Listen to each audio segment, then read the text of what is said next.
कार्यक्रमको साथमा कुमारी बैंक सबैका लागि सधैँका लागि, ग्लोबल आइएमई बैंक सबैका लागि बैंक, विश्वास जित्दै अघि बढ्दै mega bank Nepal limited.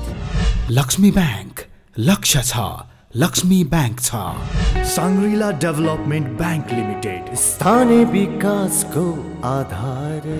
नेको insurance limited बिमा गरौँ किस्ता तिरौँ, नेपालमै पहिलो बिमा योजना। Prime life insurance company limited सुरक्षित भविष्य। Lumbini general insurance company limited ensuring risks for prosperity. Progressive Finance Limited, our business is to finance yours. NIBL Ace Capital, managing shares, managing investments. चालू आर्थिक वर्षको 4 महिनामा नेपालको निर्यात 7% र आयात 61%ले बढेको छ। सो अवधिमा 82 अर्बको निर्यात र 6 खर्ब 50 अर्बको आयात भएको भन्सार विभागको तथ्याङ्कले देखाएको छ। यस्तै नेपालमा 87.2% उद्योग व्यवसाय पूर्ण रूपमा सञ्चालनमा आएको, उत्पादन तथा कारोबार स्थिति 74.7% रहेको र रोजगारीको अवस्थामा समेत सुधार 97.2% पुगेको नेपाल राष्ट्र बैंकको तेस्रो पुनरावृत्ति सर्वेक्षणले देखाएको छ। नमस्कार, कार्यक्रम अर्थको आजको श्रृङ्खलामा म आकांक्षा उपाध्याय स्वागत गर्दछु। आजको कार्यक्रममा हामी चालू आर्थिक वर्षको मौद्रिक नीतिको प्रथम त्रैमासिक समीक्षा, राष्ट्रपतिद्वारा महालेखा परीक्षकको कार्यालयको नयाँ भवन उद्घाटन, लघु बीमाको पहुँच र दायरा बढाउँदै बीमा समिति लगायत साताका थप आर्थिक गतिविधि लिएर उपस्थित भएका छौँ। आउनुस् आजको कार्यक्रम सुरु गरौँ। नेपाल राष्ट्र बैंकले चालू आर्थिक वर्षको मौद्रिक नीतिको प्रथम त्रैमासिक समीक्षा गरेको छ। गत शुक्रबार सार्वजनिक गरिएको उक्त समीक्षामा मौद्रिक नीतिका विद्यमान अधिकांश व्यवस्था यथावत राखिएको छ। यद्यपि कर्जा निक्षेप अनुपात सिडी रेसियोको सीमा कार्यान्वयनमा केही लचकता कायम गरिएको छ। राष्ट्र बैंकका अनुसार सिडी रेसियो 90% भन्दा माथि रहेका बैंकहरूलाई आउँदो असार मसान्तभित्र तोकिएको सीमामा ल्याउने गरी कार्ययोजना बनाउन भनिएको छ। यस्तै मौद्रिक नीतिको समीक्षा मार्फत गरिएका अन्य व्यवस्थालाई नेपाल बैंकर संघले सकारात्मक रूपमा लिएको छ। अहिलेको अर्थव्यवस्थालाई एउटा स्थिर गर्ने हिसाबमा हाम्रो चाहिँ तरलताको अवस्थालाई पनि हेरेर कर्जाको वृद्धिहरू सबैलाई हेर्दाखेरिमा आयातलाई अलिकति नियन्त्रणभित्र राखेर उत्पादन क्षेत्रमा अलिकति सहजीकरण गर्ने र बैंकहरूलाई पनि एउटा योजनाबद्ध रूपमा असारसम्म काम गर्ने आफ्नो सिडी रेसियोको प्लान चाहिँ योजनाहरू चाहिँ आफ्नो बोर्डबाट राष्ट्र बैंकसँग सहमति लिने भनेको एउटा चाहिँ स्टेबल मोडलमा जानुपर्छ र विदेशबाट चाहिँ आउने पैसाहरू खास गरी विदेशी मुद्रामा खाता खोल्ने वा विदेशी रकमहरू ल्याउने कुरामा सहजीकरणहरूको चाहिँ यसमा प्रशस्त ठाउँहरू चाहिँ अहिले चाहिँ विकसित भएको छ। समग्र यसो हेर्दाखेरिमा हामीले अहिले स्टेबल इकोनोमीको मोडलमा चाहिँ अहिले मौद्रिक नीतिले यो खालको चाहिँ समीक्षा गरेर अगाडि बढ्ने कुराको मार्गनिर्देशन गरिरहेको लाग्छ। त्यसो त चालू आर्थिक वर्षको सुरुवातदेखि नै बैंकिङ प्रणालीमा तरलता अभाव देखिएको छ। साथै विदेशी मुद्राको सञ्चित कसिलो बनेको छ भने आयात बढ्दा शोधनान्तर र चालू खाता समेत घाटामा छ। यो अवस्था थप बिग्रन नदिनेतर्फ केन्द्रित भई मौद्रिक नीतिको समीक्षा आएको बैंकर सङ्घको बुझाइ छ। आयात पनि हामीसँग अझै प्रशस्त मात्रामा रकममा हामी भएको देखिन्छ। कन्जम्सन क्षेत्रमा उपभोग सामग्रीमा बढी खर्च भएको देखिन्छ आयातको पनि हिस्साहरू। यसले के देखाउँछ भने हाम्रो आर्थिक गतिविधि आफ्नै इकोनोमिक एक्टिभिटिजमा चाहिँ यसले उत्पादन क्षेत्रसँग जोडेर भ्यालु मूल्य श्रृङ्खला सबैले काम गर्ने पाए पो देशभित्र पैसा हुन्थ्यो। इम्पोर्ट गर्ने बित्तिकै त हामी कतै न कतै पैसा पठाउनु पर्ने हुन्छ। त्यसैले यसको खाडल बढ्दै गयो, सञ्चितहरू पनि घट्दै गयो, विदेशी मुद्राहरू पनि कम भयो र यो सेक्टरलाई अलिकति स्टेबल गर्नुपर्छ र हामीले ग्रोथ चाहिँ कतिसम्म गर्ने त भने लिक्विडिटीको पोजिसन हो, तरलताको अवस्था भने पुँजीगत खर्च, विदेशी विप्रेसनका कुराहरू, रेमिटेन्सका कुराहरू, यो सबै दुईटाहरू अब विदेशी जाति संस्थाहरूसँग आउने स्रोतहरू वा विदेशी पैसाहरू ल्याएर हामीले यसलाई सहजीकरण गर्ने यो कुरामा हामी चाहिँ कतै न कतै हामी त्यो अवस्थामा चाहिँ सन्तुलित नभएको हुनाले यो खाडल बढ्यो, वृद्धि भयो तर बजारमा चाहिँ त्यो खालको सप्लाई चाहिँ कम भएको हुनाले अब यसमा सप्लाई हुनेलाई अहिले मौद्रिक नीतिले विदेशी पैसा ल्याउनलाई अझ सहजीकरण, अझ सहजता, अपनाएको देखिन्छ। आयातलाई पनि निश्चित बिन्दुमा बसेर चाहिएको आयातलाई पनि घरेलु उद्योगहरूलाई बढी प्रोत्साहन गर्ने गरी चाहिँ एउटा चाहिँ त्यो सेक्टरलाई पनि समेटेको देखिन्छ। केन्द्रीय बैंकले संशोधित बजेट आउनु अघि नै मौद्रिक नीति सार्वजनिक गरेकाले त्रैमासिक समीक्षामा नीतिगत परिवर्तन हुने धेरैको अपेक्षा थियो। तर त्यस विपरीत मौद्रिक नीतिका अधिकांश व्यवस्था यथावत राखेर गरिएको समीक्षाबारे निजी क्षेत्रले मिश्रित प्रतिक्रिया दिएको छ। मौद्रिक नीतिको समीक्षा मार्फत गरिएको कतिपय व्यवस्था स्वागतयोग्य भए पनि अहिलेको तरलता अभावको स्थितिलाई सन्तुलित राख्न यो पर्याप्त नभएको बताइएको छ। मौद्रिक नीतिलाई हेर्दाखेरि चाहिँ नेपालको प्राइभेट सेक्टर फ्रेन्डली नै रहँदै आएको छ। पछिल्लो 2-3 वर्षदेखि 2 वर्षको जुन मौद्रिक नीति आयो त्यसले चाहिँ व्यवसायलाई तङ्ग्रिनको लागि चाहिँ राम्रा कामहरू गरे, जस्तो पुनर्कर्जा, पुनर्तालिकीकरण, पुनर्संरचना, अनि समयावधिहरू थप्ने, अनि त्यसपछि अरू सहुलियतहरू दिने जुन काम भयो। राष्ट्र बैंकलाई प्राइभेट सेक्टरले धन्यवाद नै दिइरहेको छ। यो आर्थिक वर्षमा चाहिँ तरलता व्यवस्थापनका लागि अझ धेरै के कार्यक्रमहरू आउनु पर्थ्यो जस्तो हामीलाई लागेको थियो।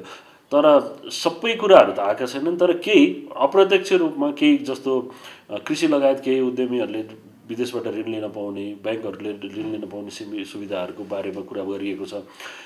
त्यसै गरी अन्य तरलता प्रभाव गर्न सकिने केही उपकरणहरूको बारेमा कुरा भएको छ। अप्रत्यक्ष रूपमा भोलि केही समयपछि आयातलाई चाहिँ अलिकति निरुत्साहित गर्ने हो कि भन्ने खालका प्रावधानहरू यो मौद्रिक नीतिको समीक्षामा आएका छन् र यसले गर्दाखेरि यसलाई नकारात्मक भन्न त मिल्दैन।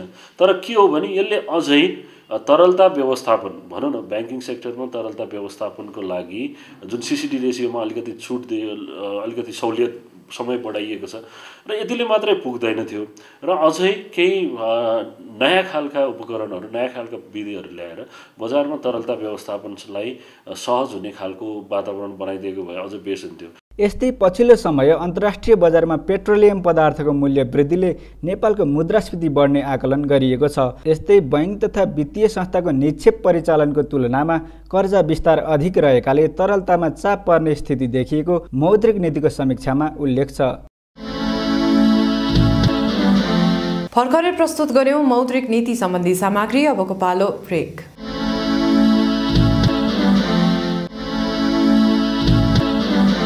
काठमाडौँको अनामनगर स्थित महालेखा परीक्षकको कार्यालयको नवनिर्मित अडिट भवन सञ्चालनमा आएको छ।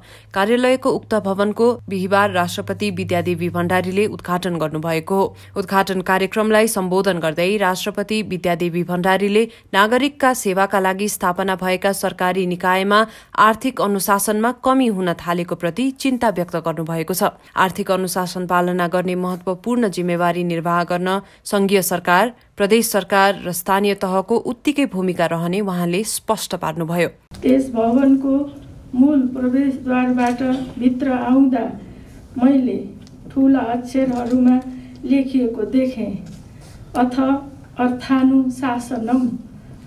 प्राचीन विद्वान कौटिल्यद्वारा रचना गरिएको अर्थशास्त्र कृतिमा उल्लेख भएको यस पदावलीले राज्यको आर्थिक अनुशासन हुनुपर्ने पक्षलाई उजागर गरेको छ। राज्य, यसका अङ्ग र निकायको आर्थिक अनुशासन समग्र अर्थतन्त्रको उन्नति र प्रगतिको प्रेरक माध्यम रहेको तथ्य प्राचीन कालदेखि नै हाम्रा पूर्वजहरूको जानकारीमा रहेको कुरा उक्त सूत्रबाट पुष्टि हुन्छ।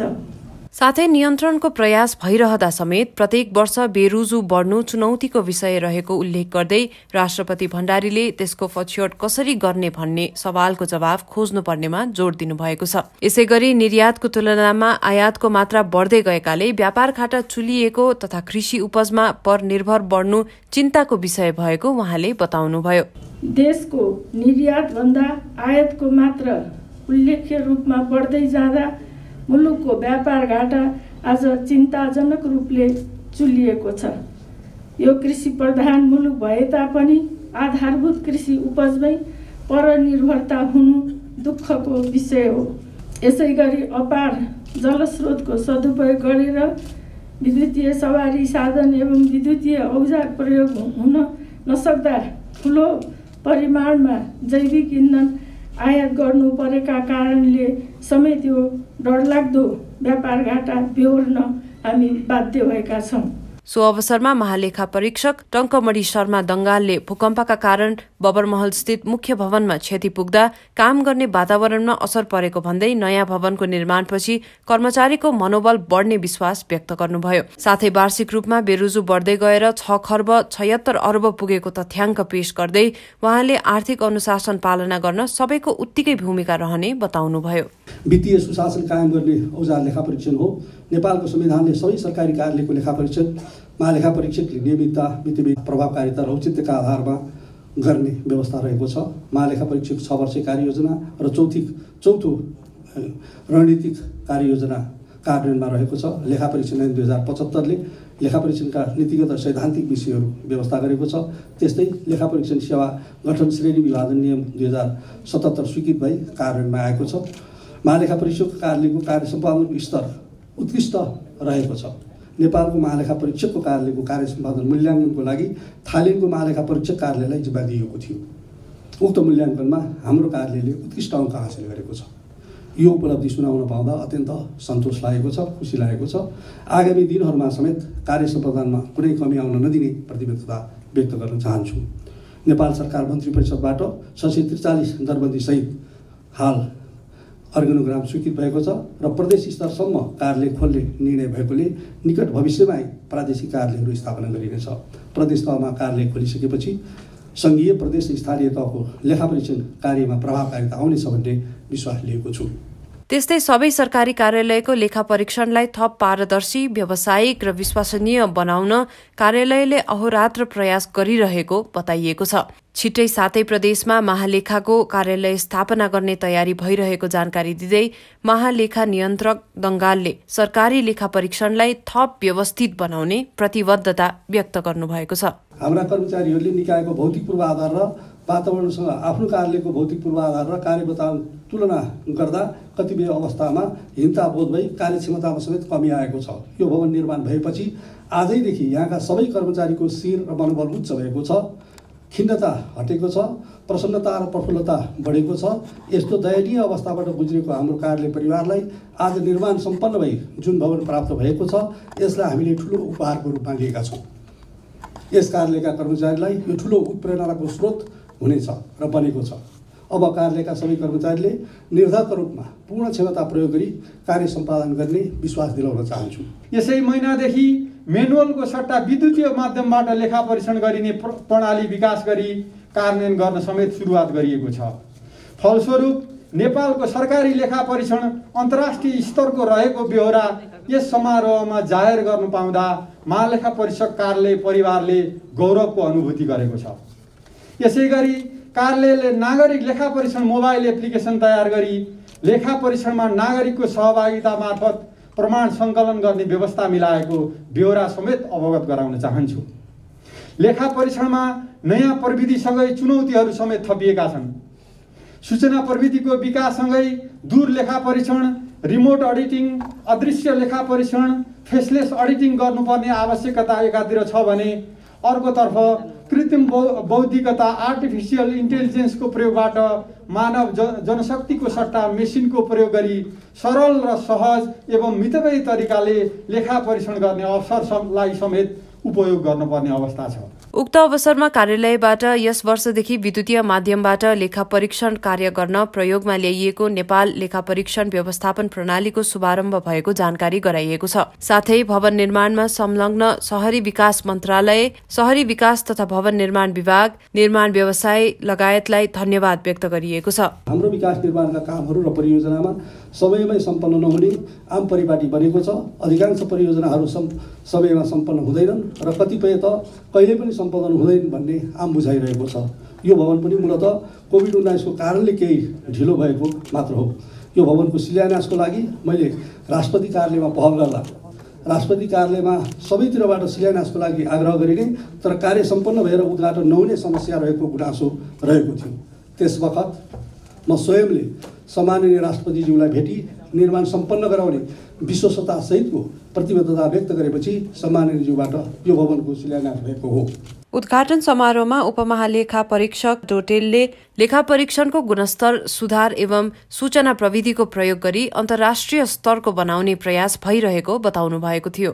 हामी प्रत्येक कार्यालयको ढोकामा पुगेर लेखा परीक्षण गर्दै आएका छौँ, तथापि लेखा परीक्षणबाट औल्याएका बेहोरा एवं सुझावहरू समुचित रूपमा सम्बोधन नहुँदा सार्वजनिक वित्तीय व्यवस्थापनमा आशातीत सुधार हुन नसकेको सम्बन्धमा सबै पक्ष सजग हुन आवश्यक देखिएको छ। लेखा परीक्षणको गुणस्तरीयताबाट मात्र वित्तीय व्यवस्थापनमा सुधार गर्न सकिन्छ भन्ने मान्यतामा आधारित भएर लेखा परीक्षणका विधि र प्रक्रियालाई व्यवस्थित गर्ने, गुणस्तर नियन्त्रण एवं पुनरावलोकन गर्ने जस्ता अन्तर्राष्ट्रिय अभ्यासहरू अवलम्बन गरिएको छ। अन्तर्राष्ट्रिय लेखा मानलाई अनुसरण गर्दै 2077 श्रावणदेखि नेपालले सरकारी लेखा परीक्षण मान कार्यान्वयनमा ल्याइएको छ। कार्यक्रममा राष्ट्रपति भण्डारीले सो भवन निर्माणमा संलग्न व्यवसायी एवं सरकारवालाहरूलाई प्रशंसा पत्र प्रदान गर्नुभएको थियो। 7 रोपनी क्षेत्रफलमा फैलिएको नवनिर्मित भवनको लागत 73 करोड 9 लाख रहेको छ।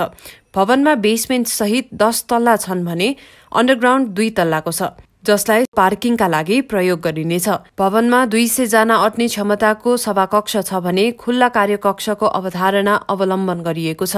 भवनको निर्माण लुम्बिनी गौरी पार्वती शान्ति जेबीले गरेको हो। हामीसँग थप सामग्री बाँकी नै छन्, हामीसँगै रहनुहोला।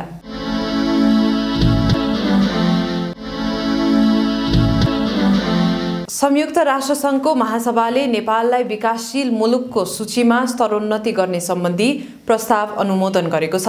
यससँगै नेपाल अबको 5 वर्षपछि सन् 2026मा विकासशील मुलुकको सूचीमा उक्लनेछ। यसैगरी मुलुकका 10% घरधुरीमा अझै राष्ट्रिय प्रणालीको विद्युत पुग्न बाँकी रहेको पाइएको छ। देशभर 62,18,395 घरधुरी रहेकोमा तीमध्ये 89.70% केन्द्रीय प्रसारण लाइनको बिजुली पुगेको नेपाल विद्युत प्राधिकरणको तथ्याङ्कले देखाएको छ। थप आर्थिक गतिविधि सहितको अबको प्रस्तुति business राउन्डअप।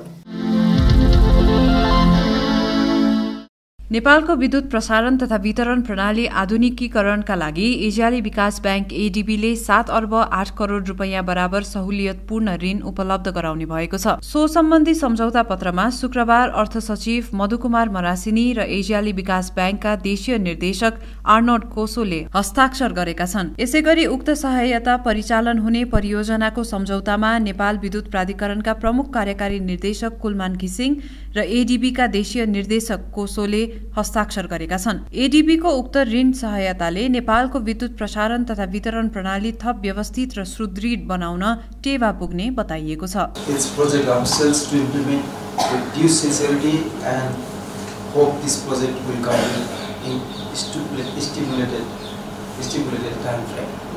Finally, on behalf of the government of Nepal and on my own, I'd like to express my sincere appreciation for the continued support from Asian Development Bank. उक्त परियोजना अन्तर्गत 132 केवीए नेपालगञ्ज कोहलपुर र चोभार लगनखेल प्रसारण लाइनका साथै नेपालगञ्ज दुम्कीबास लगनखेल र मुलपानीमा 477 एमभीए क्षमताको सबस्टेशन समेत निर्माण गरिनेछ। लघु बीमाको पहुँच बढाउन सरकारले विभिन्न कार्यक्रम प्राथमिकतामा राखे पनि यसको दायरा अपेक्षित रूपमा बढ्न सकेको छैन। ग्रामीण भेगका निम्न आय भएका वर्गसम्म लघु बीमाको पहुँच बढाउन बीमा कम्पनीहरूलाई लक्ष्य नै तोकिएको छ। यद्यपि आशातीत प्रगति नदेखिएपछि स्थानीय तहमा समन्वय बढाउन बीमा समिति केन्द्रित रहेको समितिका कार्यकारी निर्देशक राजु रमन पौडेलले बताउनु भएको छ। हाम्रो बीमाको पहुँच बढाउनको लागि नै हामी अहिले नगरपालिका गाउँपालिकाहरूमा पुगिरहेका छौँ। करिब करिब हामी अहिले भर्खरै अहिलेको तथ्याङ्क हेर्दाखेरि हामी करिब 40वटा नगरपालिका र गाउँपालिका हामी पुगिसकेका छौँ। बिमाकै कुराले लिएर गयो यही माइक्रो इन्सुरेन्स होइन, कृषि बिमा, त्यसपछि अनि लघु बिमाका कुराहरूलाई नै हामी त्यहाँ फोकस गरेर हामी त्यहाँ गइरहेका छौँ।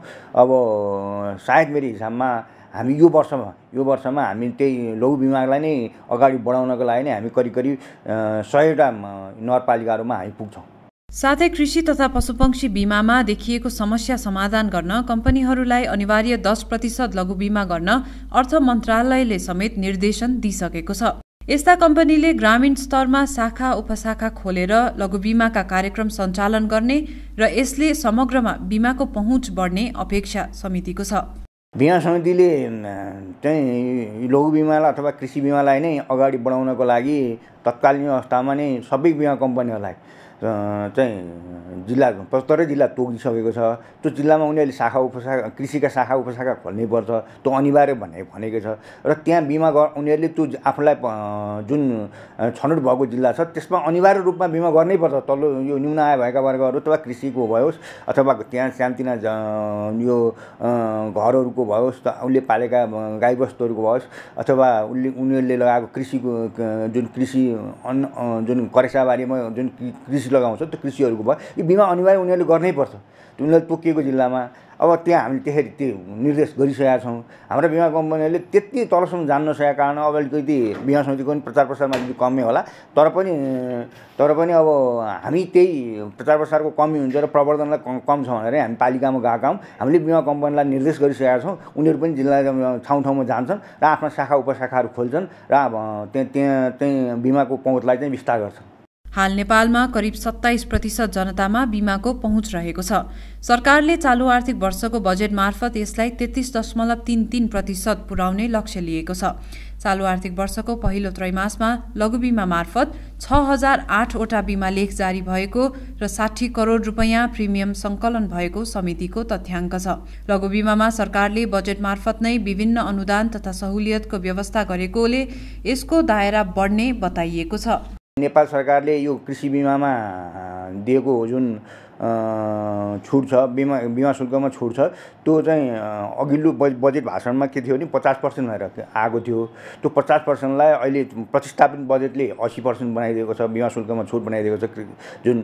अब त्यो पनि एउटा उत्साह छ। अनि अर्को एउटा कुरो के छ भने अहिले नेपाल सरकारले अघिल्लै बजेट भाषणमा के ल्याएको थियो भने प्रत्येक घरको भवनको बिमा गर्यो भने आफ्नो बस्ने घरको बिमा गर्यो भने 5000 रुपियाँ ट्याक्स पनि छुट दिएको छ। अब त्यसले पनि अलिकति यसलाई मद्दत पुर्याउँछ।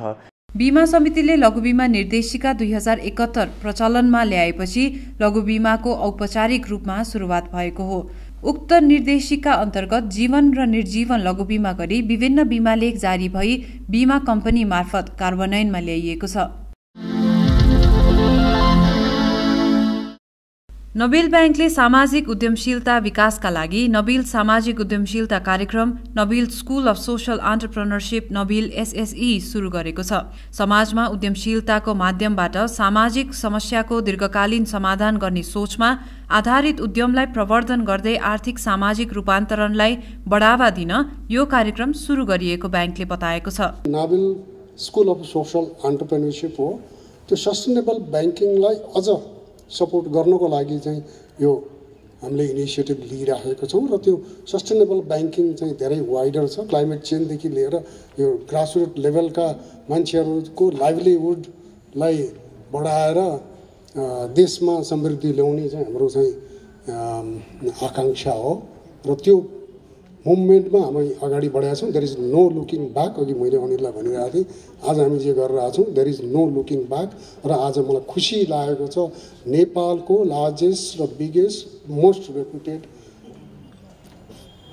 एजुकेसन इन्स्टिट्युसन त्रिभुवन युनिभर्सिटी, जसमा चाहिँ हामी गर्व गर्छौँ वर्ल्ड वाइड पनि हाम्रो ठुलो रिकग्निसन छ, त्यो इन्स्टिट्युसन हाम्रो पछाडि छ।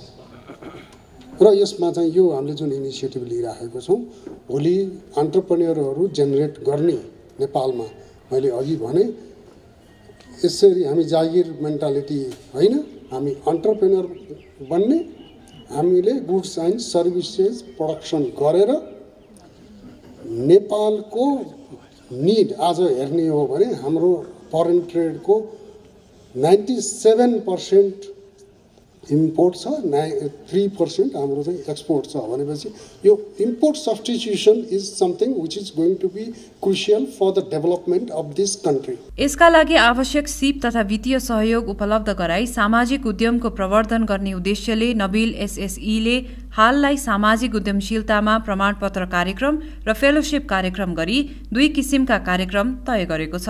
एप्लिकेसन चाहिँ हामीले डिसेम्बर अन्तिमसम्म चाहिँ एप्लिकेसन्स हामी लिन्छौँ अनि एप्लिकेसन्सहरू स्क्रिन गरेर चाहिँ सर्टिफिकेट लेभल कोर्स चाहिँ जनवरी 2022 मा सुरु गर्छौँ। हामीले 7वटै प्रान्तमा first cohort of certificate level course चाहिँ हाम्रो जनवरीमा सुरु हुन्छ भनेदेखि हाम्रो फेलोशिप प्रोग्राम चाहिँ फेब्रुअरीमा सुरु हुन्छ। किन यो ढिलो भन्दाखेरि चाहिँ फेलोशिप प्रोग्रामको स्क्रिनिङमा पनि अलिकति बढी समय लिन्छौँ हैन, इन्टरभ्यूहरू हुन्छ हैन, मान्छेहरूलाई भेट्छौँ, उहाँहरूको व्यवसाय पनि हेर्न जान्छौँ होला। यो सबै गरिसकेपछि we want to choose the right fellows. यो चाहिँ फेरि मैले अघि पनि भने we need to be clear, यो एउटा कागजको टुक्रा दिने मात्रै होइन। यहाँ चाहिँ जो सर्टिफिकेट कोर्समा आउनुहुन्छ र डेफिनेटली जो फेलोशिप प्रोग्राममा आउनुहुन्छ उहाँहरू चाहिँ आउने दिनहरूमा नेपालको सोसल एन्टरप्रेन्योरको ताराहरू बनोस्, स्टारहरू बनोस्।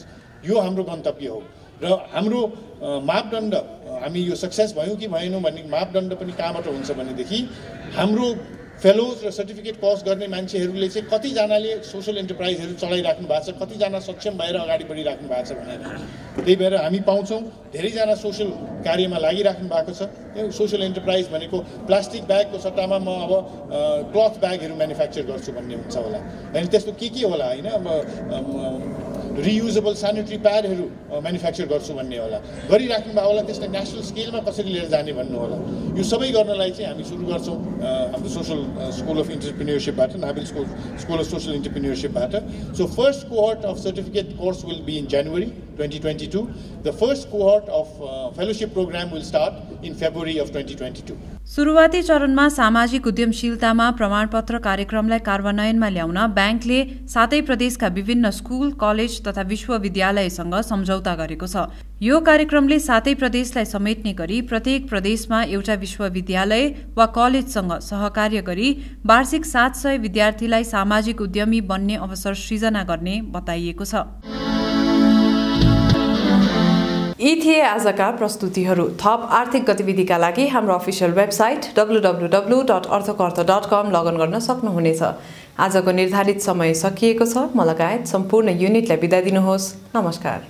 यस कार्यक्रमको साथमा कुमारी बैंक, सबैका लागि सधैँका लागि। ग्लोबल आइएमई बैंक, सबैका लागि बैंक।